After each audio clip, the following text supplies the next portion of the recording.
It started as a normal Tuesday morning at LAX airport. Flights were taking off, families were hugging, and travelers were in their usual rush. Among them was a 13-year-old black teenager named Jaylen Carter. He walked quietly through the first-class gate of Flight 782, heading to Washington, D.C. His jeans were neatly pressed, his shirt tucked in, and a soft leather backpack hung on his shoulder. But what made him stand out was not his appearance, it was what he carried in that backpack. A gold invitation letter from the National Young Innovators Conference. Jaylen wasn't like most kids his age. While others played video games or scrolled TikTok, Jaylen spent nights building tech projects, creating code, and teaching himself robotics. He was known in his neighborhood as the boy who fixes anything. And now, he had earned a scholarship to present his invention, a solar-powered water purifier, in Capitol Hill. Jaylen's mother, a hardworking nurse who raised him alone in Detroit, had worked 2 extra shifts to afford him this chance. The airline, impressed by his story, had upgraded his economy seat to first class as a surprise. But not everyone on that flight was going to see Jaylen as a genius. Sitting 2 rows behind him was Rachel Aldridge, a wealthy white woman in her mid-40s, wearing designer sunglasses and a pearl necklace that sparkled under the cabin lights. She was on her way to a luxury business summit in D.C. and saw herself as important, influential and entitled when she first noticed Jaylen in seat 2, quietly pulling out a notebook filled with sketches of his invention. Her eyes narrowed. She whispered to the man beside her, "What's he doing in first class?" That man, Brian, her business partner, gave a shrug.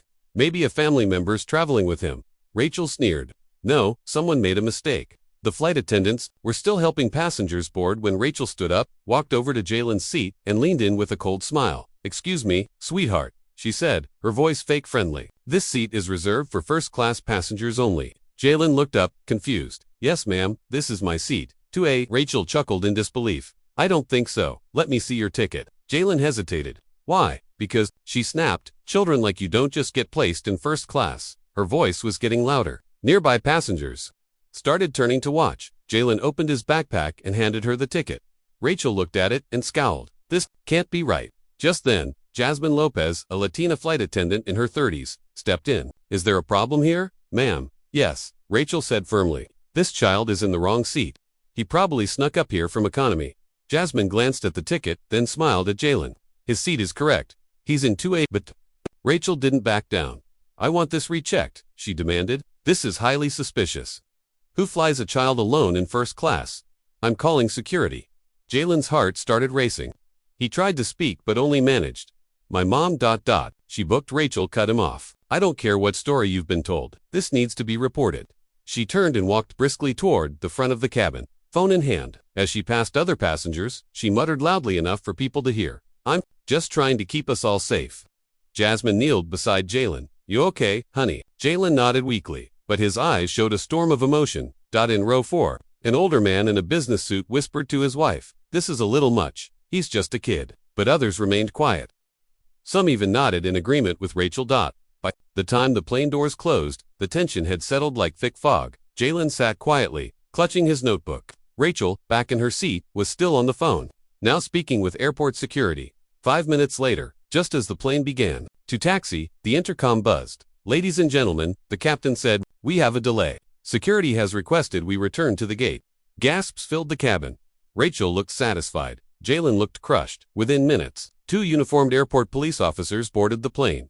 Everyone stared as they walked down the aisle, straight toward Jaylen. He looked up, lips trembling. "I didn't do anything," he whispered. The passengers watched in silence. But in the next 5 minutes, everything would change, and Rachel Aldridge would make a mistake that would cost her everything. The police officers stepped onto the plane with heavy boots and even heavier silence. Every eye followed them. It felt like time had stopped. One officer, tall with a buzz cut and cold eyes, scanned the cabin. The other, a younger officer with tired features, carried a small notepad. But their focus landed immediately on Jaylen Carter, still in seat 2A, holding his invention notebook like a shield. Rachel Aldridge, seated smugly in 4B, raised her hand and called out confidently, "That's him. That's the kid. He shouldn't be here. I'm pretty sure he snuck into first class or worse." Her voice rang with the kind of certainty that convinced people who weren't paying attention. She looked at the officers as if they were her personal security team. Jaylen froze. His heart beat so loud it felt like everyone could hear it. The tall officer approached him. "What's your name, son?" "Jaylen Carter," he whispered. "Do you have ID?" "I'm 13. The officer frowned. "You flying alone?" Jaylen nodded and tried to explain. My mom, she signed all the papers. The airline, they upgraded me.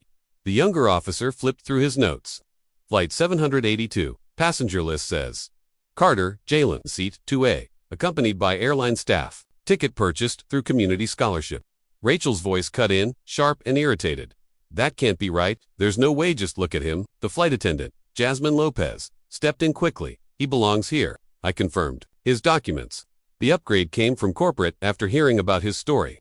He's presenting an invention in DC, a brilliant kid. Please don't treat him like this.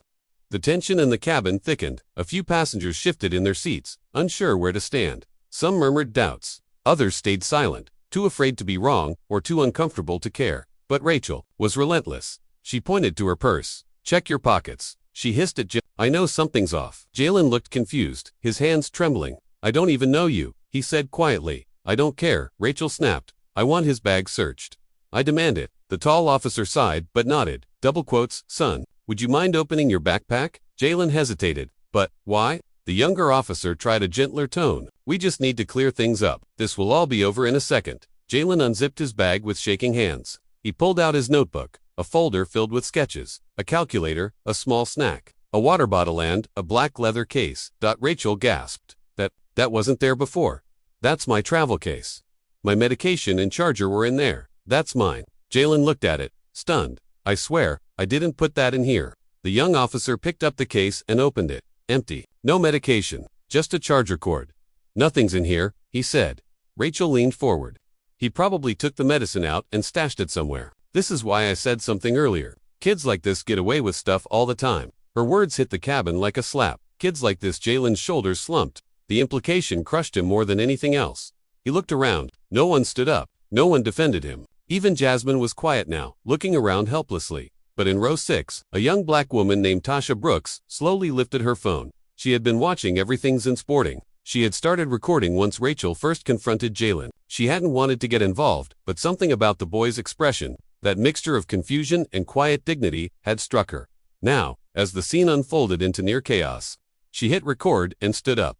Excuse me, she said, her voice calm but firm. I've been filming this since boarding, and I have something to say. The cabin went silent.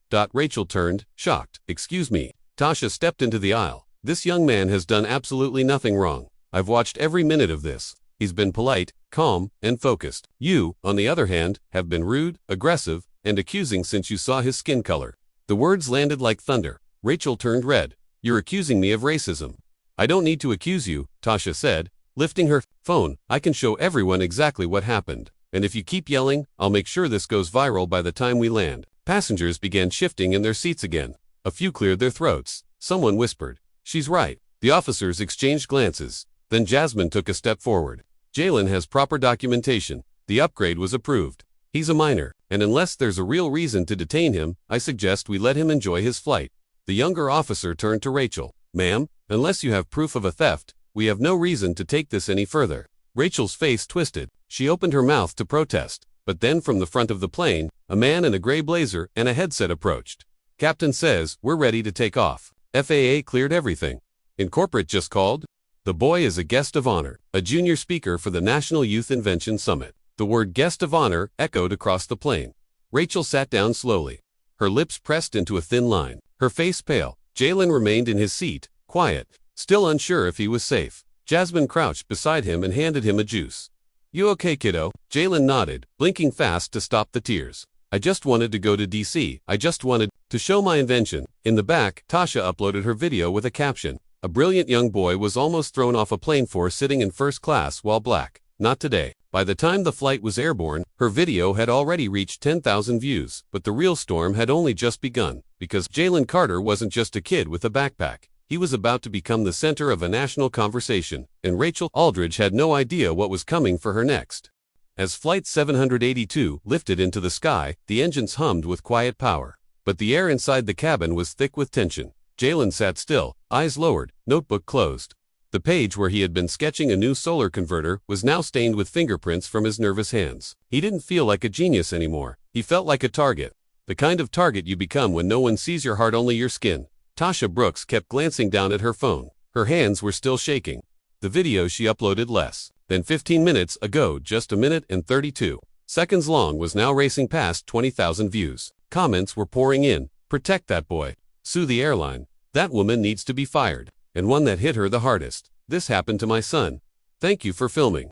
Rachel Aldridge sat stone-faced in her seat, but beneath her designer scarf and Botox-polished expression, she was spiraling. Her phone vibrated with texts. One from her assistant, "Are you in that video?" One from her husband, "What did you do?" And one from an unknown number that made her stomach drop. "You've been reported for racial harassment. Legal will be contacting you." Jaylen tried to focus on the clouds outside the window, but the images wouldn't leave his head, the officers looming over him, Rachel's voice slicing through his thoughts, the hush of passengers judging him. Without knowing a single thing about him, the humiliation still burned. From the galley, Jasmine Lopez returned with a small silver tray. On it was a mug of warm tea and a tiny note. She crouched beside Jaylen and whispered. From the captain, Jaylen opened the folded paper slowly. It read, "You don't owe anyone proof of your brilliance. We're honored to have you on board." Captain Riley, he read it twice, and then a third time. And for the first time since boarding, smiled, but 24 rows behind him, in the very last seat, near the restroom, someone else was silently watching everything. Derek Chase, a middle-aged man in a worn hoodie and jeans, pretending to read a magazine. What no one knew was that Derek wasn't a regular passenger. He was a corporate investigator freelance, hired under the radar by major companies to quietly observe employees during flights, conferences, or public events. And this flight had been one of his assignments. Ashwell Tech's legal department had placed Derek on this flight as a secret monitor after internal rumors suggested racial bias from someone on their mid-level executive team. They didn't give Derek a name. They just said, "You'll know who it is when it happens." And now he did. He had recorded everything from Rachel's first hostile glance to her demand for the bag search, from her smug whispers to the silent fury in Jaylen's face. But it wasn't just a recording. Derek had done what he always did. Gather tops, cross-reference seat numbers, and even pull the airline's internal incident report through his contractor login. He had everything he needed to submit a full misconduct report complete, with video, audio, and corporate violation logs. But that wasn't all, because Derek had seen something else. During the scene, right as the officers approached, Rachel had taken something out of her handbag and tucked it under her leg, a folded envelope. She slid it quickly into the magazine pouch. Once she thought no one was looking, but Derek saw. He made a note. Row 4B, pouch scan required upon landing. Meanwhile, in row 9, an older black woman named Ms. Clarissa Hughes, a retired elementary school principal, finally spoke. She turned to the man beside her and said, loud enough for nearby rows to hear, "You know what hurts the most? That we let this happen, that no one stood up for him at first. We waited to see where the wind blew." Her voice shook. "I've seen this before, in classrooms, in cafeterias, brilliant young black boys being made to feel like criminals for daring to exist where someone didn't think they belonged." The cabin went quiet again. The man beside her, silent until then, replied, "I was one of those boys, and I should have said something." They both looked toward Jaylen. He was quietly drawing again, his eyes red but determined. But he wasn't drawing tech anymore. He was drawing a courtroom.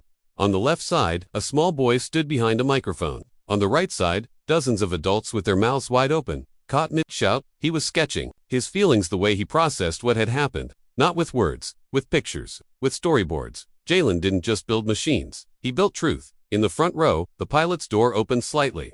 Captain Riley stepped into the cabin and walked directly to Jaylen's seat. He kneeled down, face kind, voice calm. "I just wanted to meet you in person," he said. "I have a son your age. He'd be honored to meet someone as focused and strong as you." Jaylen nodded, unsure what to say. The captain continued, "You don't need to prove anything to anyone. But when you land, someone very important is going to be waiting for you." Jaylen blinked. "Who?" The captain smiled. "Let's just say, someone who knows what brilliance looks like, no matter the package it comes in." Back in row 6, Tasha's phone buzzed. Her video was now at 300,000 views. Major media outlets were resharing it. A news anchor from a national morning show had even commented, "We're looking for the boy in this video. DM us." Rachel looked at the buzz spreading through the plane like wildfire. She tried to hide it, but panic was rising. She quickly reached for her phone to delete posts, to edit stories, to send a message to her PR team. But the damage was done, because in row 30, Derek Chase had already uploaded the full incident log to Ashwell Tech's legal server, and in the executive suite in Manhattan, Donovan Carter, CEO of Ashwell Tech and Jaylen's father, was watching the video. He didn't blink once, he didn't scream, he didn't cry. He only said 4 words to his assistant. "Clear my schedule, now." What was coming next would silence a nation. Bring justice to a boy who never asked for anything but a seat he had earned. The wheels of Flight 782 kissed the runway at Washington National Airport with a soft screech. It was a smooth landing. But inside the plane, no one exhaled. Passengers sat stiff, quiet, and cautious. There had been no music, no conversation, and no smiles for the past 90 minutes. The mood had shifted. The air was now filled with anticipation, guilt, and a sense that something very big was about to happen. Jaylen Carter remained in seat 2A, his backpack now zipped shut. He hadn't said much since takeoff, but he had been working. Not on his invention, not even on math problems. Jaylen had been writing something, a letter to his mother. It started with, "Dear Mom, I'm okay now." But not even Jaylen knew just how much would change the moment the cabin doors opened. Captain Riley's voice came through the speaker. "Ladies and gentlemen, welcome to Washington, D.C. Please remain seated. There's a special disembarkation procedure in place."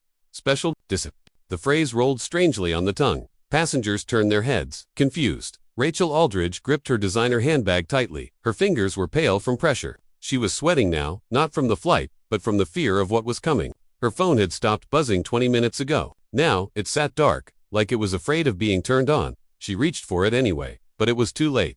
Outside, 3 black SUVs rolled directly up to the side of the aircraft.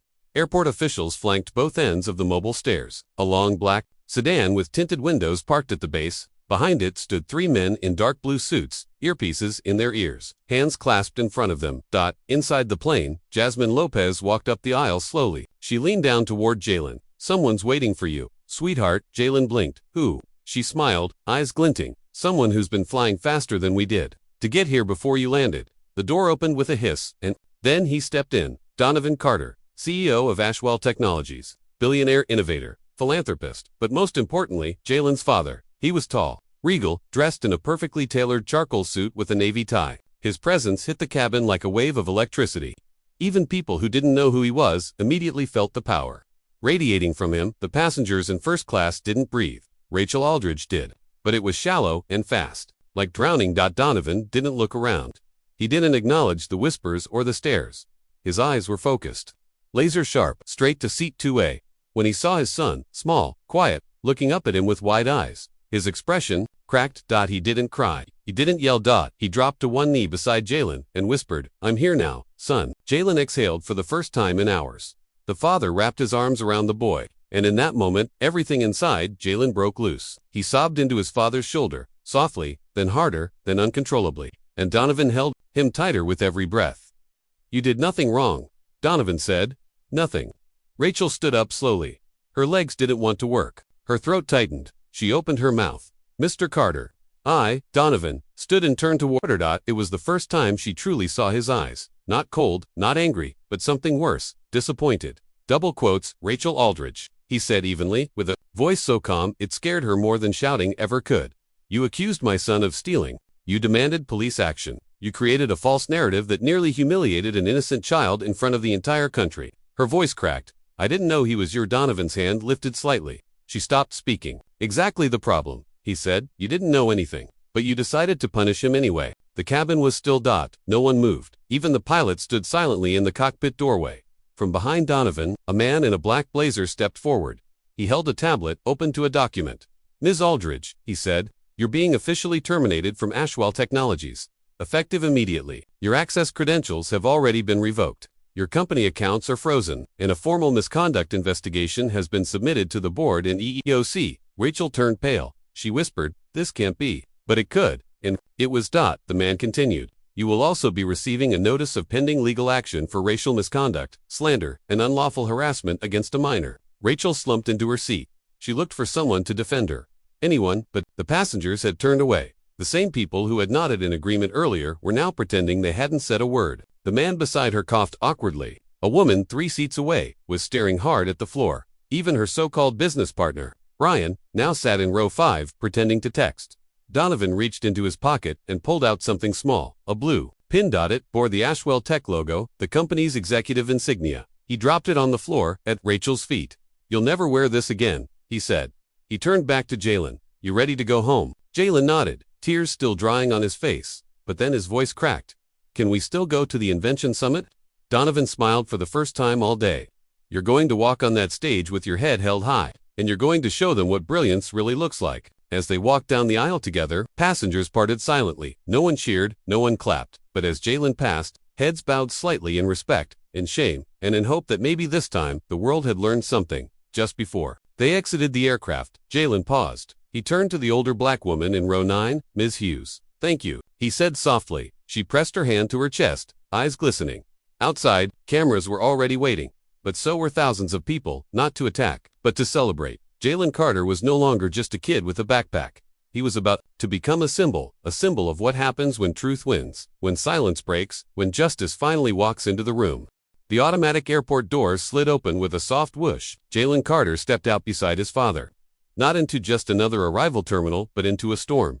Reporters swarmed the sidewalk. Cameras clicked like hail. Microphones were extended, over shoulders and above heads. Their voices layered like chaos in a busy orchestra. "Mr. Carter, is it true your son was racially profiled on the plane? Jaylen, what message do you have for the kids watching you right now? Mr. Carter, will you be suing the airline or pressing charges?" Donovan kept a protective arm around his son as private security gently created a path through the crowd. But Jaylen wasn't frightened anymore. He wasn't hiding behind his father this time. He walked forward, small shoulders, straight, chin lifted. He faced the flashing lights and noise, not as a victim, but as a voice. And that voice was about to reach the world. They reached the black SUV, waiting at the curb. The doors opened automatically. But before stepping in, Jaylen turned around. He looked at the crowd, at the lenses, the microphones, the eyes, and he spoke, not loud, not scripted, just honest. "I'm not just a seat number," he said, his voice clear, despite the noise. "I'm a kid who loves science, a kid who worked hard. I didn't ask to be treated special, but I also didn't ask to be treated like I didn't belong." The crowd hushed. Jaylen continued. "I don't want people to be scared of kids who look like me. I want them to see us. I want them to hear us." Donovan watched in stunned silence. His boy, who had whispered through tears just hours ago, was now standing before cameras with the calm of a leader. Jaylen's final words before the car door closed were simple, but unforgettable. "I belong in first class. Not just on planes, but in life." The video of that moment would be played on every major news network within the hour. CNN called it the voice of the future. NBC labeled it Jaylen Carter, the genius the world ignored until it couldn't. And millions of people across the country, across oceans, were listening. Inside Ashwell Technologies' Manhattan headquarters, the ripple effect was moving like lightning. Legal teams were already drafting civil lawsuits against Rachel Aldridge. Her name had become synonymous with racial profiling and professional misconduct. Internal HR documents were leaked, showing past warnings for inappropriate behavior swept under the rug. But this time, the rug was on fire. Ashwell Tech released an official statement. "We are deeply ashamed by the actions of an employee that targeted and traumatized a brilliant young innovator. We take full responsibility and will ensure this never happens again, not in our company and not in our world." But that wasn't just talk. In a historic move, Donovan Carter held a press conference the very next morning, standing behind a podium marked with the Ashwell Tech logo. He addressed a sea of journalists. But he wasn't there to talk about Rachel Aldridge. He wasn't even there to talk about the lawsuit. He was there to talk about change. "My son is 13 years old," Donovan began, his voice calm but filled with steel. "And yesterday, he was treated like a threat instead of a treasure." Flashes popped. And while Rachel Aldridge's actions were shocking, they were not rare. What happened on Flight 782 happens in classrooms, malls, boardrooms, and sidewalks across America, and I won't allow it to go unanswered. He paused, letting the weight of his words settle. "So today, we are launching the Carter Initiative for Equal Opportunity and Innovation, a $100 million fund that will support Black and minority youth in science, technology, engineering, and math. The goal is simple: to make sure the next Jaylen doesn't have to fight for a seat." Applause thundered, not just from the press, but from every parent watching from their couch. Every child who had ever been doubted, every teacher who had tried to defend a student who no one would listen to. Meanwhile, back at Jaylen's hotel, he sat on a balcony overlooking the Capitol dome. He wasn't thinking about lawsuits or trending hashtags that he was finishing his invention. He had added something new, a sensor that tracks how clean the water is while it purifies. It was a small change, but to him, it meant improvement, growth, evolution. Kind of like what the world was going through. Jasmine Lopez, the flight attendant, sent a handwritten letter to his hotel. It read, "I hope you never stop building things. You built something stronger than a machine this week. You built truth." Jaylen smiled. The Invention Summit was just one day away. He had his badge, his prototype, and now, the eyes of the world. Back in Rachel's quiet suburban home, reporters were camped outside her gate. Her husband had moved out. Her employer blacklist had begun circulating, and her lawyer had told her flatly, "Even if we settle civilly, your public reputation is But what hit her hardest wasn't legal, that was personal. Her own daughter, 17, had posted on social media that morning, "I don't know how to look at my mother the same way anymore." Rachel had destroyed more than just a boy's flight. She had destroyed her own future, and Jaylen that night, before bed, he whispered something into the recorder app on his phone. Not for press, not for public, just for himself. They tried to take my seat, but they made more room for me instead. He closed his eyes. The fight wasn't over, but now, he knew something he hadn't known before. He was never alone. The auditorium inside the Washington Institute of Innovation was unlike any other in the country. Curved oak walls, crystal stage lights, and a ceiling shaped like a rising spiral, designed to symbolize the upward journey of young minds. And on this morning, every one of the 1,500 red velvet seats was filled. Professors, engineers, government leaders, students, inventors, CEOs, activists, news anchors, journalists from 5 continents. All of them had come for one named Jaylen Carter, the boy who had made headlines for reasons far beyond his invention. The giant LED screen on stage displayed National Youth Innovation Summit. Final speaker, Jaylen Carter, age 13. Backstage, Jaylen stood still in a crisp white button-up and navy blazer. His hands were cold.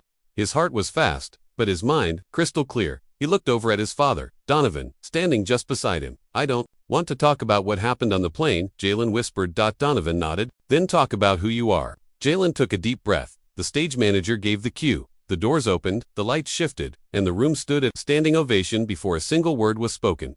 Jaylen stepped out. He didn't walk like a child, afraid of the spotlight. He walked like he belonged there. At the podium, Jaylen's small hands adjusted the mic. His voice was soft at first, but then it rose strong, unshaken. Good morning, he said. My name is Jaylen Carter. I'm 13. I'm from Detroit, Michigan, and I built a machine that purifies water using sunlight and recycled parts. A single clap came from the back. Then a wave, then a flood of applause. Jaylen smiled, but I didn't build this just to win awards. I built this because in my neighborhood, some kids still drink from faucets that turn brown. I built this because science is not supposed to be for the rich only. I built this because I believe problems don't care about your zip code, and neither should solutions. The audience leaned in. Jaylen held up his small solar purifier, a shoebox-sized invention with wires, panels, and a small blue tank. It works like this, he said, explaining how sunlight hits the mini panel, heats the coil, evaporates dirty water, and condenses clean drops into the reservoir.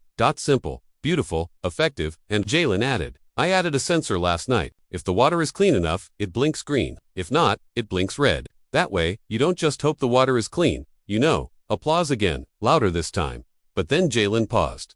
He looked out at the sea of faces, and what he said next silenced the room. I love science. But last week, someone told me, without saying it, that I didn't deserve to sit in first class. A hush fell over the crowd. I was told, with their eyes and with their words, that my work didn't matter, that I didn't belong where I was. People shifted in their seats. But here's what I've learned. The seat doesn't define you. The work you do does. Applause began again, slow, swelling. And to every kid out there who's ever been told they're too young, too different, too poor, or too brown to build something that changes the world, I just want to say, build it anyway. The room stood again, but this time, in tears. Professors wiping their eyes, scientists clapping so hard their palms turned red, parents embracing Donovan Carter. Backstage, clenching his jaw, tears streaming, silently, as his son stood taller than every adult in the room. Later that afternoon, news outlets across the world ran one headline, 13-year-old genius brings world to its feet. After racial incident, clips of his speech went viral. Celebrities reposted it. The president tweeted, Jaylen Carter, we're proud of you. America needs more minds like yours and more hearts. Schools across the country played the video in classrooms. Teachers led discussions. Students wrote letters. Kids in Detroit, Oakland, Atlanta, and even rural areas in Wyoming said they felt like they could invent something too. One little girl from Texas sent Jaylen a video message. She held up a homemade filter made from an old water bottle. Jaylen, she said, I'm starting because you did. But not all responses came from strangers. At her gated house in Virginia, Rachel Aldridge sat alone. She hadn't spoken publicly since the incident. Her legal team had advised silence. But then something arrived in her mail. A package. No return address. Inside was a notebook. Jaylen's designed sketches photocopied. On the first page, in handwriting she recognized from the video, was written, I forgive you, but I won't forget. I'll build more. You can decide what you'll build next. Jaylen Carter. She stared at it for a long time, longer than anyone expected she would. And then, she cried. Not in public, not for show, but for real, because in the end, a child had shown more grace than she ever had. In the months that followed, the Carter Initiative opened 42 STEM labs in underserved schools across the U.S. Jaylen was awarded the Presidential Medal for Young Innovation, the youngest ever to receive it. But when asked what he was most proud of, he didn't mention the medal. He simply said, "I'm proud that my story didn't stop at the airport." And on one quiet evening in the summer, back in Detroit, Jaylen sat on his porch with his mother. She asked, "Do you still think about what happened on that plane?" Jaylen thought for a second. "Yeah, sometimes." His mom looked concerned. "Does it still make you mad?" He shook his head. "No, it makes me build harder." She laughed gently and kissed his forehead. "That's my boy."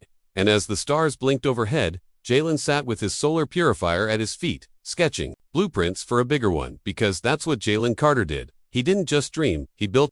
6 months had passed since that infamous flight. 6 months since a scared 13-year-old boy had whispered, "I just wanted to show my invention." And now, in a grand hall at the United Nations, that same boy was being honored with the Global Humanitarian Youth Award, the youngest recipient in history.